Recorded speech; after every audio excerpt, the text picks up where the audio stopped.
بسم الله الرحمن الرحیم. ملګرو د یو غم خبر هغه در سره شیر کوو. تاسو ته په سکرین باندې هم ښکاري ضمیر خان ضمیر صاحب دی، کوم چې دا وخت په هسپتال کې پروت دی.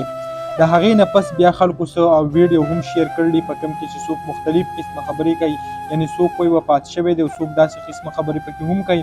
نن در سره مکمل حقیقت هم شیر کوو او دا در سره هم شیر کوو چې ضمیر خان ضمیر صاحب په هسپتال کې ولې پروت دی او څه چل شوی دی. د هغې کوم مکمل واقع چې دا تاسو سره شیر کوو، خو د هغې نه مخکې تاسو ټولو ته یو ریکویسټ کوو که تاسو اوسه پورې زموږ چینل نه وي سبسکرایب کړی نو پلیز دا سبسکرایب کړئ د داسې نورو ویډیوګانو دپاره. راځو ویډیو طرف ته. کله چې ضمیر خان ضمیر صاحب دا ویډیو هغه د خپل ټیک ټاک اکاونټ د لارې شیر کړه، تاسو کتلی شئ په کوم کې چې ورته ډریپ لګېدلی دی په هسپتال کې هغه داخل دی.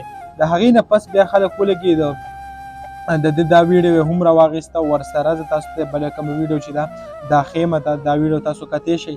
دا ویډیو یې راواخیسته په کوم کې چې هغه اوده دی او د هغه اودو ویډیو یې راواخیسته او په هغې کې بیا احساس کړه چې آیا ضمیر خان ضمیر صاحب هغه وفات شوی دی. یعنې لکه زه اوس دا نه یم، زه تاسو ته یو بل ټیک ټاک اکاونټ کوم چې د ضمیر خان ضمیر صاحب په نوم باندې جوړ دی او فیک اکاونټ دی، د هغې نه هم دا شیر شوي ده. تاسو هغه په دې ځای کې کتلی شئ. خو بیا کوم پښتنو ورونو ورته کنځل او رد بد هم ویلي دي چې آیا تاسو کوم غلط خبر چې دی هغه ولې شیر کوئ. په دې کې د ضمیر خان ضمیر صاحب کوم د هسپتال ویډیو چې دي، یعنې کومه ویډیو چې تاسو په سر کې وکته دا ویډیو هم پکې ده. دې نه علاوه بله ویډیو پکې هم شیر کړی شوې ده، کومه دا ویډیو یعنې دا اوس ضمیر خان ضمیر صاحب ته څه چل شوی دی نو هغه په ډیوټۍ په دوران کې تاسو ته به معلومه وي چې هغه یو سرکاري نوکر په پولیسو کې دی. د ډیوټۍ په دوران کې هغه ته څه مسله راغلې وه، داسې ویل کېږي کومه خېټه یا څه خراب شوي وو، د هغې نه پس بیا هسپتال ته وړی شوی، هلته ورته ډریپ او داسې نور کم سازو سامان کم دوايانې هر څه ورته شوي دي او بیا واپس هغه کور ته راوړلی شوی و.